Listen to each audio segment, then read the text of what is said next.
Vamos a seguir con ustedes hablándoles desde otro punto de vista, fíjense, porque les decía yo que hoy se celebra el Día Mundial del Agua, que tiene un lema que sí queremos rescatar ahora mismo y del que queremos hablar durante los próximos minutos, que es agua subterránea, haciendo visible lo invisible. Estamos refiriéndonos al agua que tenemos debajo, a la que podemos aprovechar y de qué manera. Y está con nosotros Almudena Ordóñez, es catedrática de la Universidad de Oviedo, del área de prospección e investigación minera, especialista en aguas subterráneas y aguas de mina. Almudena, ¿qué tal? Muy buenas, gracias por venir. Muy buenos días. Oye, digo yo, ¿tenemos muchos recursos hídricos subterráneos en Asturias? Sí, tenemos muchos. En el contexto nacional, comparado con el contexto nacional, tenemos muchos recursos hídricos, sí.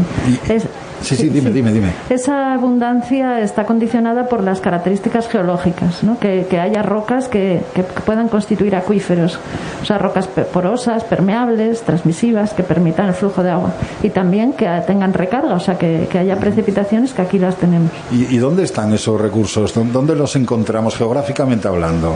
Sí, bueno, si dividimos Asturias en tres partes, digamos que la parte occidental sería la menos dotada, es donde hay rocas metamórficas que son poco permeables, y luego en la parte oriental y la central, que es donde se concentra la población, sí que tenemos excelentes acuíferos. El tipo de acuífero más frecuente en Asturias es la caliza. Por ejemplo, la formación Picos de Europa es una caliza con un espesor muy potente, que recibe muchas precipitaciones y que tiene unos recursos muy abundantes. Entre 400 y 600 hectómetros cúbicos cada año entran y salen del acuífero. Y luego en la parte central hay una franja, por ejemplo, que va de este a oeste, que va de Oviedo a Cangas de Onís, que es un material, pertenece a la cuenca cretácica terciaria, pero los materiales arenosos cretácicos son excelentes acuíferos y son muy porosos, son excelentes almacenes de agua, con lo cual tenemos más de 3.000 hectómetros cúbicos en esa zona almacenados de agua. Fíjate tú, lo que nos gusta saber todo esto, porque uno tiende a pensar desde el desconocimiento, naturalmente, que cuando habla de recursos hídricos en una tierra como Asturias, pues se fija en lo que tenemos delante, ¿no? En los ríos, en lo que puedan aportarnos los pantanos que tenemos ahora mismo aquí delante, pero debajo hay muchísima agua. Hay muchísima agua, sí, pero está infrautilizado el recurso subterráneo. Lo que pasa que, bueno, sí, históricamente siempre se han abastecido los núcleos urbanos con manantiales, que en definitiva son los rebosaderos, los aliviaderos de los acuíferos. Por ejemplo, en Oviedo se usa el agua, aparte del agua que viene de Cadasa, se usa el agua de los manantiales del Aramo, de Quirós. En Gijón se aprovecha el acuífero clásico con el manantial de Llantones y con pozos. Oye, por cierto, al final, ¿es mejor aprovechar el acuífero subterráneo? ¿Es mejor el superficial?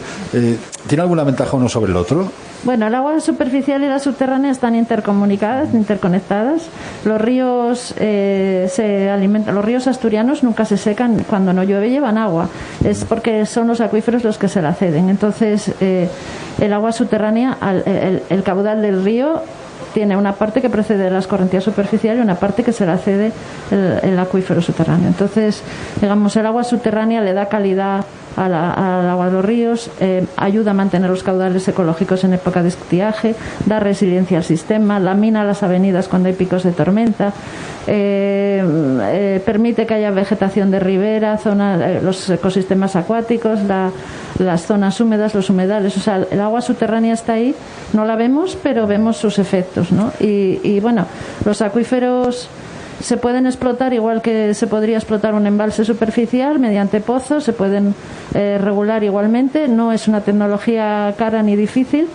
Y por ejemplo, aquí debajo, en Río Seco, tenemos una escama de caliza de la formación Barcaliente, que son los primeros 100 metros saturados, ya tenemos el doble de capacidad de la suma de Tanes y Río Seco. Es bastante agua, ¿eh? Por cierto, acabas de mencionar pozos. Esto me lleva a pensar, y me acabo de acordar yo, de algo que hemos estado hablando mucho aquí en Asturias en los últimos tiempos: el agua de mina. El agua de mina, sí. ¿Qué papel tiene o puede tener el agua de mina en el suministro?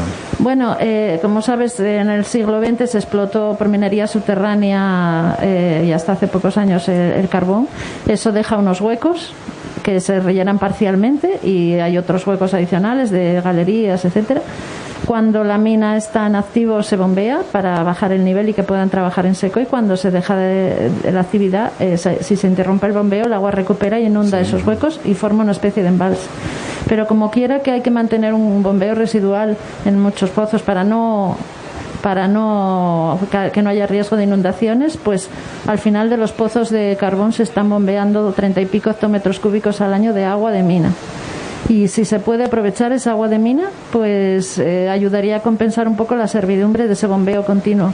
¿Cómo se podría aprovechar? Pues como recurso hídrico, porque en muchos casos la calidad es bastante buena y con un tratamiento simple se podría dar mucho uso a ese agua, o mediante aprovechamiento energético, como acertadamente ha hecho UNOSA con el aprovechamiento energético, que tiene en Mieres el mayor distrito de red de calor geotérmico de Europa, y está en proceso también el de Langreo.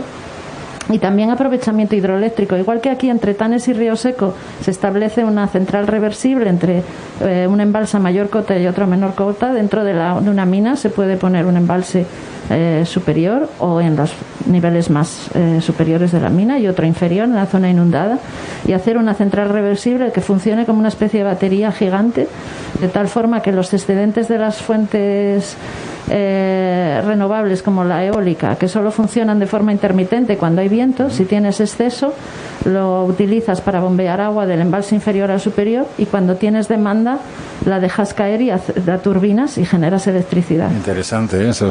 Oye, por cierto, ya que estamos hablando de las aguas subterráneas, ¿qué podemos esperar en los próximos tiempos? El cambio climático está afectándolo a todo, estamos contaminándolo todo, y yo imagino que también las aguas subterráneas que tenemos debajo son muy sensibles también a todo esto. Sí, bueno, según dicen los expertos de cambio climático, el escenario no es muy optimista. Todos coinciden en un futuro con mayores temperaturas y menores precipitaciones y más irregulares. Eso indudablemente afecta a los recursos hídricos. A más temperatura, más evaporación, más transpiración, más pérdida en definitiva de recursos a la atmósfera, y menos recursos si llueve menos, ¿no? En las aguas subterráneas, si llueve menos, se infiltrará menos agua y el nivel piezométrico bajará y los caudales de los manantiales se reducirán. Pero también hay que decir que los efectos de este escenario serían más drásticos para las aguas superficiales, que las aguas subterráneas son, digamos, más resilientes, más resistentes al cambio climático, y que pueden tener un papel más estratégico en la garantía de suministro en esos escenarios de escasez. Pues lo tenemos en cuenta. Fíjense lo que hemos aprendido también, lo que nos va contando en estos últimos minutos nuestra invitada sobre las aguas subterráneas, que por cierto, como les comentábamos hace un instante, son el motivo, o al menos el lema en esta edición del Día Mundial del Agua. Agua subterránea, haciendo visible lo invisible. Yo quiero agradecerle a Almudena Ordóñez, que es catedrática de la Universidad de Oviedo, especialista en aguas subterráneas, aguas de mina, del área de prospección e investigación minera, que nos haya acompañado este ratito. Gracias, Almudena. Muchas gracias a vosotros. Un placer haberte tenido aquí con nosotros.